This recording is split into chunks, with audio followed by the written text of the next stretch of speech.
planejamento da saúde. Estão gostando dessa nossa forma de trabalhar? Aqui a gente está esquematizando toda a norma que é importante, tendo uma compreensão geral e, após isso, a gente vai para a bateria de questões, até para a gente fazer o quê? Uma autoavaliação do nosso conhecimento, verificar se conseguimos absorver aquilo que é importante, tudo aquilo que está no nosso conteúdo. Vamos lá, gente? Olha, planejamento da saúde, o processo de planejamento da saúde deve ser o quê? Ascendente, começa do nível local até o federal, gente. E integrado. Então, ascendente e integrado, do nível local até o federal. Ouvidos os respectivos conselhos de saúde, ou seja, isso aqui tem que ser levado em consideração, tem que ouvir os conselhos de saúde, compatibilizando-se as necessidades das políticas de saúde com a disponibilidade de recursos financeiros. Olha que interessante. Aí, nesse caso, vai tentar resolver e atender todas as necessidades de saúde da população e das políticas de saúde. Mas tem que levar em consideração que tem um orçamento. Então tem que respeitar o orçamento também. Então vai fazer esse equilíbrio. E nesse caso, muitas vezes tem que priorizar algumas coisas, porque não tem como fazer tudo o que gostaria. Tem como fazer o máximo possível. Então tá aqui.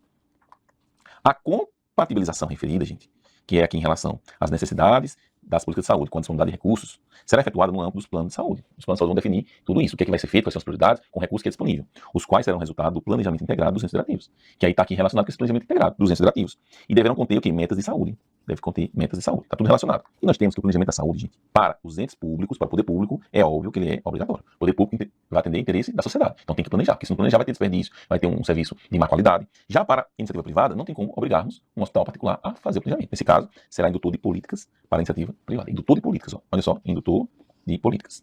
Nós sabemos que o Conselho Nacional de Saúde vai estabelecer o quê? As diretrizes a serem observadas na elaboração dos planos de saúde. Isso, inclusive, está na nossa Lei 8080. Vocês estão percebendo, né? Que alguns pontos é a repetição da Lei 8080 ou uma explicação mais detalhada. Então, quando a gente fala sobre diretrizes que são observadas para elaborar plano de saúde, quem é que estabelece isso? É o Conselho Nacional de Saúde. Ter cuidado que na própria pode vir o Ministério da Saúde, a Secretaria de Estado de Saúde. Então, diretrizes para serem observadas aqui na elaboração dos planos de saúde. Quem é que vai estabelecer? O Conselho Nacional de Saúde.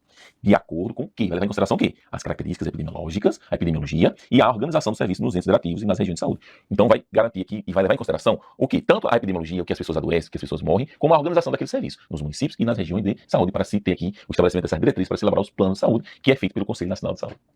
E o mapa, gente, olha só, tem um mapa da saúde. Então esse mapa é uma descrição geográfica. Geográfica de quê? Da distribuição de diversos recursos. Recursos humanos e de ações de serviços de saúde, ofertados pelo SUS e pela iniciativa privada. Veja que o mapa envolve a descrição detalhada dos serviços do SUS e também das empresas privadas, dos estabelecimentos de saúde privados. Considerando o quê? Vai se considerar a capacidade existente que tem, os investimentos que são feitos e que serão feitos, e o desempenho aferido a partir de indicadores de saúde do sistema. Então, a capacidade existente, os investimentos que são feitos e serão feitos, bem com os indicadores, né? As metas aqui que foram feitas e os indicadores. Então, o desempenho aferido a partir dos indicadores de saúde do sistema. Então, esse é o conceito de mapa da saúde.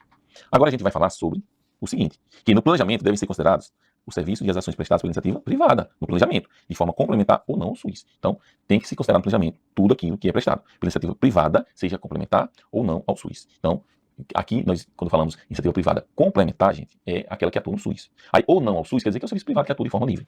Os quais deverão compor mapas de saúde. Aí vai estar nos mapas, ó, compor os mapas de saúde regional, estadual e nacional. Nós temos mapas de saúde municipal? Não. Nós temos regionais, estaduais e o mapa nacional, que unifica tudo, tá? Então, no planejamento, deve ser considerado aqui os serviços e as ações prestadas pela iniciativa privada, de forma complementar ou não, SUS, ou seja, iniciativa privada como um todo, e tem que observar aqui, tudo isso vai levar em consideração a elaboração dos mapas que são feitos a níveis regionais, ou seja, temos os mapas de saúde regional, estaduais e o nacional, tá? O mapa da saúde será utilizado para identificar as necessidades de saúde, e com isso, orientará o planejamento integrado dos entes federativos. Então, é útil para o planejamento a partir da identificação das necessidades de saúde, contribuindo dessa forma para o estabelecimento de metas em saúde.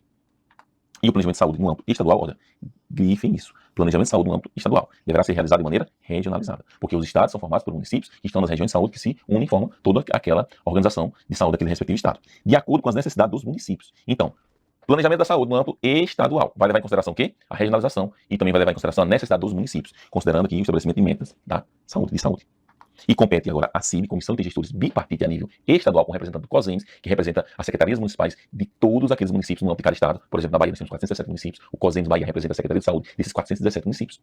E é importante lembrar que a CIB, gente, que é formada por representantes da COSEMS, como eu falei para vocês, e das secretarias estaduais de saúde no âmbito de cada estado, então ela tem aqui essa amplitude estadual, ela vai pactuar o quê? As etapas do processo e os prazos do planejamento municipal. Então tem que pactuar sobre o planejamento municipal, tanto as etapas do processo como os prazos, em consonância com os planejamentos estadual e nacional. As provas colocam em consonância com o planejamento estadual apenas, ou em consonância com os planejamentos distritais. Está tudo errado, gente. Então o que nós temos que vai ter aqui a competência da CIB, pactuar as etapas de quê? Do processo e os prazos do planejamento municipal, levando em consideração os planejamentos no âmbito estadual e nacional. Então vai levar tudo isso em consideração.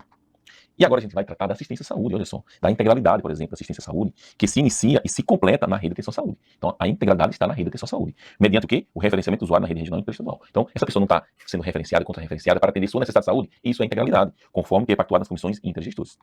Já a RENASES, que é a Relação Nacional das Ações de Serviço de Saúde, que é um conjunto de ações para garantir essa integralidade, tem essa finalidade, que reúne todas as ações de serviço de saúde do SUS. Então, compreende, todas as ações de serviço que o SUS oferece ao usuário, com qual objetivo de atender a integralidade da assistência à saúde. Então, tudo certo aqui. Essa é a conceituação de RENASES. São todas as ações de serviço que atendem o usuário no SUS, de forma complementar ou não. Então, RENASES, a gente lembra do SUS, para atender a necessidade de saúde da população, ou seja, para garantir aqui a integralidade. Então, a gente lembra disso.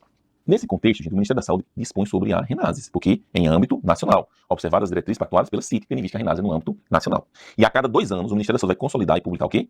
As atualizações da RENASES, para ter aqui a relação de todas as ações e serviços que atendem o usuário no SUS. A cada 2 anos, essa RENASES, ela deve ser o quê? Consolidada e publicada por quem? Pelo Ministério da Saúde, tendo em vista que ela é de amplitude e abrangência nacional. Então, a cada 2 anos. Ficar atento a isso. E União, Distrito Federal, Estados e municípios, ou seja, os entes federativos, pactuarão nas suas respectivas comissões intergestoras de acordo com a abrangência da temática, as suas responsabilidades em relação ao rol de ações de serviço constantes na RENASES. O que significa isso? Todos os entes federativos vão pactuar nas comissões intergestoras respectivas qual a responsabilidade que ele vai ter em relação às ações de serviço que estão ali dispostas na RENASES. Isso é muito importante.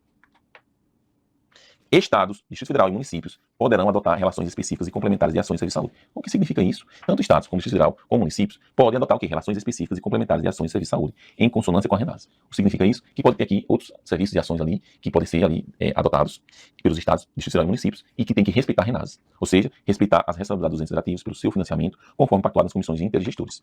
E nós temos a RENAME, que é a Relação Nacional de Medicamentos Essenciais, que vai compreender a seleção e a padronização dos medicamentos indicados para o atendimento de doenças e agravos no âmbito do SUS. Então, quem é que vai selecionar e padronizar os medicamentos que são ofertados pelo SUS? RENAME. Será acompanhada a RENAME do Formulário Terapêutico Nacional, que vai subsidiar o que? A prescrição, a dispensação e o uso de seus medicamentos da RENAME, dessa Relação Nacional de Medicamentos Essenciais.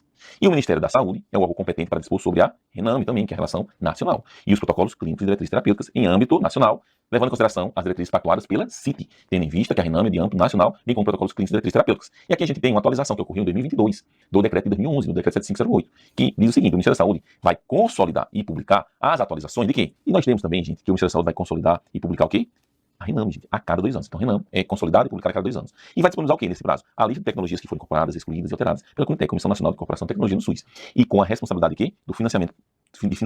Essa responsabilidade é pactuada de forma tripartite, até que haja consolidação da referida lista. Então, aqui, RENAME a cada 2 anos e tem que disponibilizar nesse prazo a lista de tecnologias que foram incorporadas, excluídas e alteradas pela CONITEC, com a responsabilidade de financiamento pactuado de forma tripartite, até que haja consolidação da referida lista.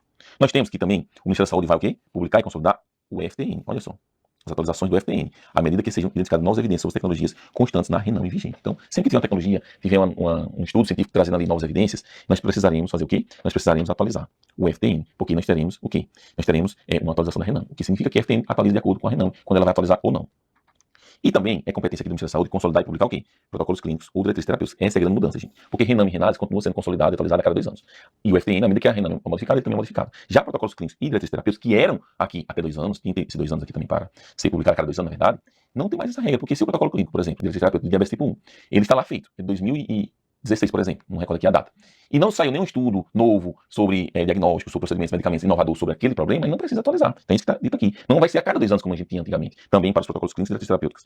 Que aí diz assim, que são esses protocolos clínicos e diretrizes terapêuticos quando da incorporação, alteração ou exclusão de tecnologia de saúde do SUS e da existência de novos estudos e evidências científicas identificadas a partir de revisões periódicas da literatura relacionada aos seus objetos. O que significa isso? Se tiver novas evidências, novos estudos, tiver necessidade, aí vai se alterar. E não mais no prazo de 2 anos, a cada 2 anos. Aqui para protocolos clínicos e diretrizes terapêuticas. Vamos agora, gente, falar sobre as relações específicas e complementares de medicamentos que os entes federativos podem adotar. E tem que estar em consonância com a RENAME. Olha só, relações específicas e complementares de medicamentos. E quem é que pode adotar essas relações?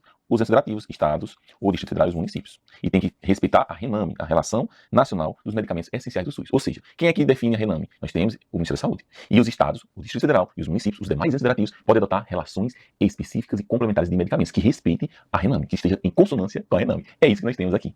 Respeitadas as responsabilidades dos entes pelo financiamento de medicamentos. Nós sabemos que o financiamento do SUS é tripartite, de acordo com o que é pactuado nas comissões intergestores. Nós sabemos que a gestão do SUS é compartilhada, é solidária, e nas comissões intergestores, CIT, CIR e CIR, é que nós teremos a pactuação dessa gestão compartilhada do SUS entre os entes federativos. Nós temos ainda que o Ministério da Saúde, agora é papel do Ministério da Saúde, poderá o quê, gente? A possibilidade de estabelecer regras diferenciadas de acesso. Por que essas regras diferenciadas de acesso podem ser estabelecidas pelo Ministério da Saúde? E são acesso aqui a medicamentos de caráter especializado. Ou seja, é um medicamento ali mais especializado, mais específico, e nós podemos ter o quê? Podemos ter uma regra diferenciada desse acesso, estabelecida por quem? Pela instância nacional do SUS, que é o Ministério da Saúde. Fechou aqui também. E além disso, nós temos tanto a RENAME, como essas relações específicas, ou seja, RENAME, Relação Nacional dos Medicamentos Essenciais do SUS, mais a relação específica complementar, que é de âmbito estadual, distrital, municipal, que podem ser adotadas, somente, gente, podem ter o quê? Contém medicamentos que estejam registrados na Anvisa, ou seja, que tem autorização da Anvisa. Está aqui no artigo 29 do nosso decreto 7508. E o acesso, gente, que é universal, olha só, e igualitário. Aqui nós estamos tratando de assistência farmacêutica. Da assistência farmacêutica, a assistência farmacêutica pressupõe de forma cumulativa, ou seja, de forma que respeite esses requisitos, são 4 requisitos, para que a gente tenha no SUS um acesso que seja o quê? Universal e seja igualitário à assistência farmacêutica. E quais são esses 4? Vamos entender, olha só, aqui o foco é entendimento e não decoreba. Então vamos compreender, a pessoa tem que estar sendo atendida onde? No SUS. Quem é que vai prescrever? Um profissional de saúde que atue no SUS e que esteja tudo regulamentado com a sua atuação. Beleza? Tem que respeitar o quê? Respeitar os protocolos clínicos, diretrizes terapêuticas, a RENAME, a relação complementar e específica dos estados, Distrito Federal e municípios, ou seja, respeitar as medicações que podem ser disponibilizadas pelo SUS conforme seus documentos e suas recomendações oficiais do sistema de saúde. E, por fim, o usuário receber isso em uma unidade aí indicada pela direção do SUS, indicada pelo SUS. Não necessariamente é do SUS, pode ser da iniciativa privada, como farmácia popular, a gente sabe que farmácias privadas fornecem medicamentos gratuitos para a população ali, nessa política que é do Ministério da Saúde, que utiliza das farmácias privadas para fazer esse trabalho, em que ele faz, claro, um pagamento para aquela farmácia, para aquelas redes ali que estão, que aderem ao programa Farmácia Popular. Por isso que diz que é indicadas. Então, fechou, vamos agora só fazer a leitura e a compreensão ficou na nossa mente. Então, vamos lá. Quais são esses critérios, gente, que a gente tem? O que é que tem que respeitar cumulativamente? Está o usuário assistido por ações e serviços de saúde no SUS, ou seja, ele está sendo atendido no SUS. Ter um medicamento sendo prescrito por profissional de saúde, não é apenas um médico, sabemos que enfermeiro, por exemplo, dentista, também prescreve medicação de acordo com a regulamentação de cada uma dessas profissões e com a atuação estabelecida nos protocolos do Ministério da Saúde, no caso do enfermeiro, por exemplo. No exercício regular de suas funções no SUS, gente, olha só que importante. Além disso, está a prescrição em conformidade com o quê? Com a RENAME, olha só, com os protocolos clínicos e diretrizes terapêuticas, tem os protocolos clínicos para DPLC, para leucemia, para diabetes tipo 1, tipo 2, para determinadas situações que a gente tem em condições de saúde, tem diversos protocolos clínicos e diretrizes terapêuticos que são aprovados ali na Conitec, né? Que é de responsabilidade do Ministério da Saúde, assessorado pela Conitec para estabelecer esses protocolos. E também, gente, ou com a relação específica complementar, estadual, distrital ou municipal de medicamentos, caso exista naquela realidade do SUS. E a dispensação ocorrida em unidades indicadas pela direção do SUS. Então, tudo certo aqui, esses são os critérios. A gente tem que os entes federativos, gente, poderão ampliar o acesso do usuário à assistência farmacêutica. Pode ser ampliado, claro. Nós temos a integralidade aqui sendo o foco. Então, vai ampliar para garantir atendimento à necessidade da população. Então, está bem claro, né? Aí tem uma condição, ó, desde que, ó, uma condição. Desde que questões de saúde pública o justifique essa ampliação ao acesso do usuário à assistência farmacêutica. Então tem que estar em consonância com os princípios e diretrizes do SUS, por exemplo. Nós temos, gente, agora um tópico importantíssimo, que é a articulação interfederativa entre os entes federados na gestão compartilhada. Vamos colocar aqui, ó, gestão compartilhada. Compartilhada do SUS, né, gente? Compartilhada e solidária do SUS. E isso, nós temos espaços para se debater, se determinar certas políticas de saúde, certos arranjos que são feitos, aprovar COAP, em diversas outras situações, pactuações, referência contra referência, qual município vai atender a população de um município menor, enfim, esses fluxos do SUS, da regionalização e da hierarquização, tudo aqui na gestão compartilhada. E esses espaços, gente, são as comissões intergestores, entre gestores, na gestão compartilhada. E o nosso decreto em tela, que é o decreto 7.508 de 2011, reconhece a existência das comissões intergestores. Nós temos em âmbito nacional a CIT, em âmbito estadual a CIB, em âmbito regional a CIR. Lembrando que na lei 8080, ó, só refere CIT e CIB, já que no decreto fala da CI. Então isso é importante frisarmos. Aqui nós temos que a CIT teremos representantes de quem, gente? Representantes do Ministério da Saúde. Nós temos representante também aqui do CONAS, olha só, Conselho Nacional do Secretário de Saúde, que representa as secretarias estaduais de saúde do nosso país. E nós temos também os municípios sendo representados, porque é tripartite, que é o CONASEMES, que é o Conselho Nacional dos Secretários Municipais de Saúde, que representa as secretarias municipais de saúde do nosso país. Fechou aqui a CIT. A CIB, você sabe, né? Que nós temos representantes da Secretaria Estadual de Saúde de cada estado e do COSEMES. Ó, COSEMES. O que é COSEMES? Conselho de Secretários Municipais de Saúde no âmbito de cada estado. Por exemplo, na Bahia, nós temos o COSEMES representando 417 secretarias municipais de saúde, porque na Bahia nós temos 417 municípios. Então, lá no COSEMES terá uma representação. Não tem como a gente ir para uma CIB com todos os secretários em todas as reuniões, não faz sentido. Então, é representado pelos membros ali do COSEMES de forma paritária com os membros da Secretaria Estadual de Saúde. E na CIB nós temos representantes aqui da Secretaria Estadual de Saúde e nós temos representantes aqui dos municípios que estão compondo as regiões de saúde. São mais de 400 regiões de saúde no nosso país. No âmbito de cada estado nós temos muitas. Aqui o exemplo da Bahia nós temos 27. Isso aqui até quando eu atuei na gestão de um município da Bahia. Foi bem no início. Olha só, muita idade não, já tem 17 anos, gente. Então, esse era o processo de regionalização. Eu me aprofundei, porque era o estado que eu atuava na saúde, que foi um momento assim muito rico de aprendizado, que eu fui coordenador de atenção básica de um município, que é a minha cidade natal, bem no interiorzinho da Bahia, que tem apenas 30 mil habitantes. E é uma cidade, como a gente trabalha na gestão, que tem um aprendizado muito grande, porque você ali está trabalhando com diversos projetos, programas, pontos de atenção, e foi onde me deu essa inspiração, que eu gostei muito de saúde pública, de SUS, pra gente poder, ó, era um sonho que eu tinha lá, que era, tá no interiorzinho, cidade excelente, que é a minha cidade, quero fazer um livro do SUS, e tá aqui, ó, o nosso livro atual do SUS. Então, sonho, e isso é constância, gente, que a gente tem na nossa vida, de fazer um pouquinho e seguir sempre sonhando e concretizando, né? E aqui a gente fechou, gente, então essas comissões intergestoras aqui, de saúde, como instância de decisão do SUS, então, que vão tratar da gestão compartilhada e solidária, como ficou claro. Assim, ó, reconhece que o processo de diálogo, isso aqui é um foco importante da gestão compartilhada entre os entes federados, em fóruns de abrangência nacional, que é a CIT, estadual CIB e regional CIR. É de fundamental importância para a sustentabilidade e governabilidade, olha só, sustentabilidade e governabilidade da construção consensual. Não é aquela coisa que vai estar ali sempre tendo votação ali, em que quem ganha é quem está ali com mais votos. O foco não é isso, o foco ali é tentar entrar em consenso, um acordo em que fique bom para ambas as partes, para ambos os municípios, ali, estados e o Ministério da Saúde, quando está envolvido nesse processo, dessas regras de gestão compartilhada do SUS. Nós temos, gente, que antes da CIR, que isso foi instituído pelo Pacto pela Saúde em 2006, nós tínhamos o Colegiado de Gestão Regional no âmbito das regiões de saúde. E ele passou a ser denominado a Comissão Intergestores Regional, aqui pelo nosso decreto 7508, e tem, portanto, papel no espaço de discussão e tomada de decisão regional, no âmbito das regiões de saúde. Em síntese, as comissões intergestores, que CIT, CIB e CIR, são instâncias de pactuação consensual entre os entes federativos para definir as regras de gestão compartilhada do SUS, que resumiu tudo, né? E as comissões intergestores pactuarão o quê? A organização, a gestão como um todo, o funcionamento de quê? Das ações e serviços de saúde integrados, ó, que estão integrados em redes de atenção à saúde dentro das regiões de saúde. Então, fechou aqui o nosso ponto das comissões intergestores. E agora a gente vai verificar quais são elas. Mais uma vez, a CIT, no âmbito da União, ela é vinculada ao Ministério da Saúde para efeitos administrativos e operacionais. Mas a composição foi que a gente viu que são representantes de cada esfera de governo. A CIB, que é no âmbito dos estados, gente, é vinculada à Secretaria Estadual de Saúde para efeitos administrativos e operacionais e tem também representante dos municípios nela. E a CIR, no âmbito regional, é vinculada à Secretaria Estadual de Saúde para efeitos administrativos e operacionais, devendo observar as diretrizes que são pactuadas na CIB. Fechou aqui. E nós temos que nas comissões intergestores, os gestores públicos de saúde poderão ser representados por quem? Olha só, CONAS, Conselho Nacional de Secretários de Saúde dos Estados e do Distrito Federal. CONASEM, secretários municipais de saúde a nível nacional. E a nível de cada estado, COSEMs. Aqui está claro que são representantes aqui nessas comissões. Então, fechou, né, gente? Agora a gente vai verificar o que é que essas comissões de intergestores pactuarão. O que é que elas vão pactuar? Qual é o papel delas? Então, está aqui descrito no artigo 32 do nosso decreto. Então, nós temos aspectos operacionais, financeiros e administrativos. Quando a gente lembra disso, a gente lembra de quê? Gestão compartilhada do SUS. Se é gestão compartilhada, tem que ter o compartilhamento da operação das ações de saúde, da questão financeira, de repasse de recursos, para financiar essas ações que são disponibilizadas para a população, e administrativo, que é a gestão ali que é feita. Então, tudo isso, ó, de acordo com a definição da política de saúde dos entes federativos. Tem que respeitar as políticas de saúde de cada ente federativo que está ali aprovado nos planos de saúde, que é substanciada nos seus planos respectivos. Então, nós temos plano de saúde dos municípios, temos plano de saúde dos estados, temos um plano nacional de saúde a nível nacional de resultado do Ministério da Saúde. Esses planos são aprovados pelos respectivos conselhos de saúde, e aqui a gente coloca a participação da comunidade para instrumentalizar a gestão do SUS, e com base nesses planos a gente respeita eles para poder fazer as pactuações devidas entre os entes federativos. Fechou? Então, aprovados pelos respectivos conselhos, o que? Os planos de saúde. Então, gente, muito tranquilo aqui. E nós temos aqui a atenção redobrada, porque aqui parece ser uma diretriz específica da CIT, mas não é. Ela é uma diretriz que é de todas as comissões, ó, comissões intergestores. Aqui não está definindo qual é a comissão, qual é a amplitude, vai depender da matéria, do tema. Então, nós temos aqui diretrizes gerais sobre regiões de saúde. Quando a gente fala isso, pode entender que é uma atribuição que é a nível nacional apenas, ou seja, CIT é quem vai decidir. Não, aqui é uma atribuição de todas as comissões, cada uma cuidando de acordo com a sua abrangência. Então, vamos lá.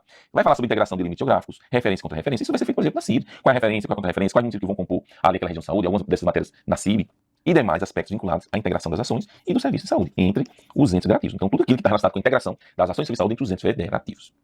Então, apesar de ter aqui diretrizes gerais, nós percebemos que na descrição, a descrição não é algo de amplitude apenas nacional, mas aqui a gente tem amplitude regional também e amplitude estadual.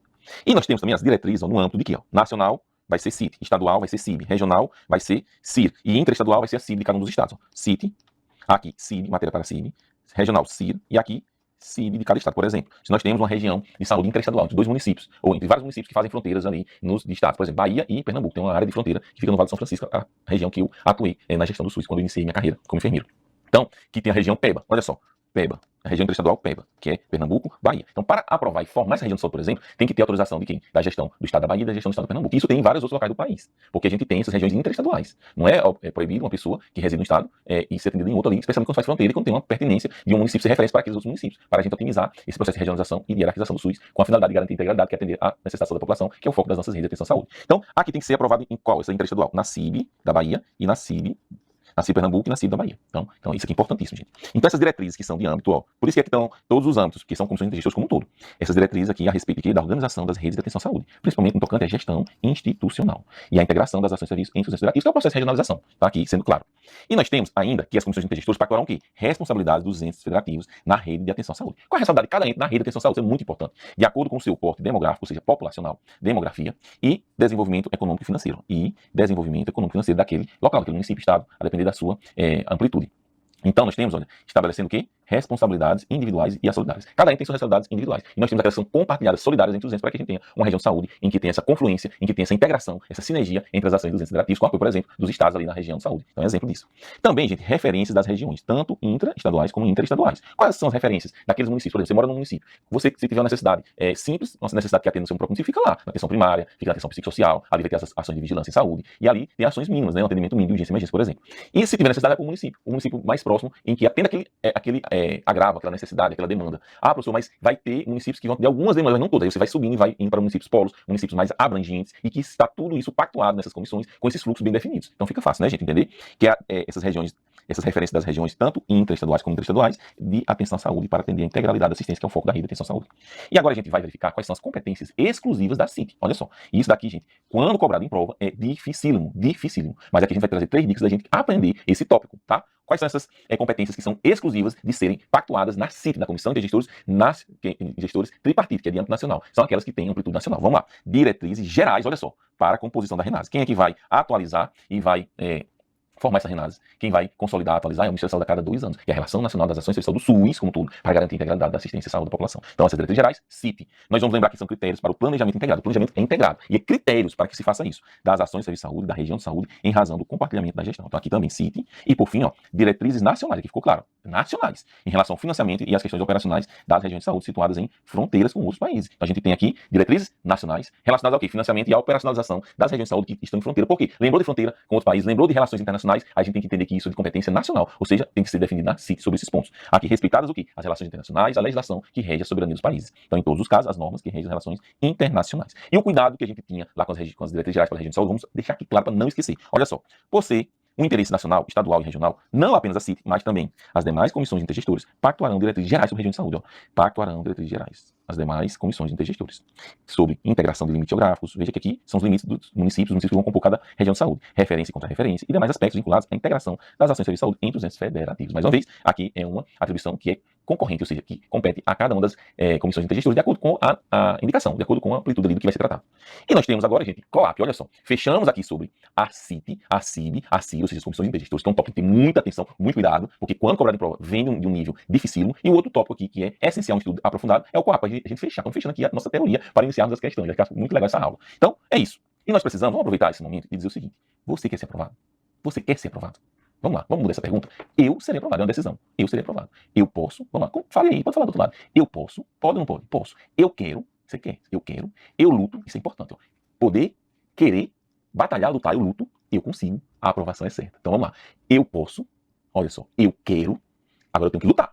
E com isso eu consigo, e com isso a aprovação é certa. Então vamos sempre repetir isso. Coloca aqui nos comentários quem acredita nisso, quem está assistindo essa aula porventura aqui em uma transmissão que a gente está disponibilizando. Então é isso. Aproveita, curtir e compartilhar, galera, sempre aqui para a gente fortalecer esse canal, que é um canal que é para a nossa família aqui, que a gente estuda junto, que é estudo que a vida muda e que é de também defesa do SUS, do nosso Sistema Único de Saúde. Então é isso. Olha só. Nós temos o Contrato Organizativo de Ação Pública da Saúde. É um acordo de colaboração firmado entre os entes federativos. Então o COAP é esse acordo em que os entes federativos vão firmar no âmbito de uma região de saúde, em que teremos as responsabilidades individuais solidárias dos entes federativos. Gente, super tranquilo. Nós temos que a finalidade do COAP é organizar e integrar. Organiza e integra para fazer o quê? A gestão compartilhada. Ou seja, as ações do serviço de saúde na rede regionalizada e hierarquizada, na rede. Lembramos que a rede ela precisa de regionalização nas regiões de saúde e ela precisa ser hierarquizada. A gente só vai para atenção secundária e terciária se nós demanda atenção primária. Isso é um exemplo de hierarquizar a rede, tá? E com a definição, o que vai ser ali definido? O que vai ser ali organizado no COAP? Gente? Isso aqui é o conceito que está lá no início do decreto, artigo 2º, que a gente trouxe para esse momento da aula, que é quando a gente vai tratar do COAP de forma específica e aprofundada. Vamos aqui, ó. Com a definição de responsabilidade dos entes, indicadores em método de saúde que cada um precisa cumprir e precisa seguir, critérios de avaliação do desempenho, tem que se avaliar o desempenho ali das ações que estão sendo disponibilizadas para a população. Quais são os recursos financeiros que serão disponibilizados? Recursos que vêm do Ministério da Saúde, recursos que vêm da Secretaria Estadual de Saúde, que vêm de cada um dos municípios nesse processo de gestão compartilhada, a forma de controle, como é que vai ser feito o controle e fiscalização da execução dessas ações da gestão compartilhada e demais elementos necessários, gente, a implementação integrada das ações de serviço de saúde. Quando diz implementação integrada, aqui é gestão compartilhada, né, gente? É da gestão compartilhada. Então é importante. Eu entendo o SUS, eu não decoro o SUS, eu faço a prova de SUS, eu fecho o SUS e com isso você está na frente do gol, porque a maioria das pessoas que estudam, na verdade faz um estudo de forma mais superficial, na prova de SUS se dá muito mal. E isso é um grande diferencial. Até porque na faculdade a gente estuda saúde coletiva, estuda SUS, estuda epidemiologia, mas não necessariamente na pegada aqui, no direcionamento que é cobrado nas provas. E aqui a gente traz esse direcionamento em um tempo hábil para vocês, tá? E lembrando que não adianta só a aula, gente, ó, isso aqui é rico. Então vamos lá naquela nossa perspectiva. Vamos de novo, para não esquecer. Eu posso, eu quero, olha só, eu luto, eu consigo, a aprovação é certa. Para que a gente faça isso, tem que ter o quê? Constância. Tem que ter constância, que gera hábito, que gera excelência e que gera resultado, gente. Que é a aprovação, isso de acordo com a neurociência, né? E nós temos aqui um trato. Vamos lá, você que tem esse tratado. Gente, as 300 primeiras páginas são as mais importantes, as 700. Com eles você já tem uma base gigantesca. 300 páginas, divida aí. Olha só, um mês, 10 páginas por dia. Professor, não tenho 10 páginas por dia porque eu tenho que estudar enfermagem, tenho que estudar português, outras coisas. Coloquem aí 7 páginas por dia, você vai fazer esse 40, 50 dias, você termina o mais importante do tratado. Depois fica revisando. Então, é só uma questão de colocar isso na rotina. Ou seja, ter constância, ter compromisso com a sua aprovação. Aí tem que ter isso. Não adianta só querer, tem que lutar. E tem que fazer de uma forma adequada. Por isso que a gente tem esse método nosso que ajuda vocês. E, consequentemente, a excelência vem e o resultado, gente, é uma consequência. O foco não é ali de oficial, de oficial. O foco é na constância, que gera hábito e que gera excelência. Fez isso, o resultado é consequência. Então, vamos seguindo, gente. Vamos seguindo. Já está feita aí as reflexões. São momentos da gente refletir em conjunto. Eu também aproveito muito isso para refletir também aqui no nosso trabalho, que a gente precisa melhorar sempre. Aí você pode tratar de enfermagem, ó, que está aqui renovado, segunda edição, para quem é da área de enfermagem. E nosso curso completo está sendo renovado, nosso banco de questões, enfim.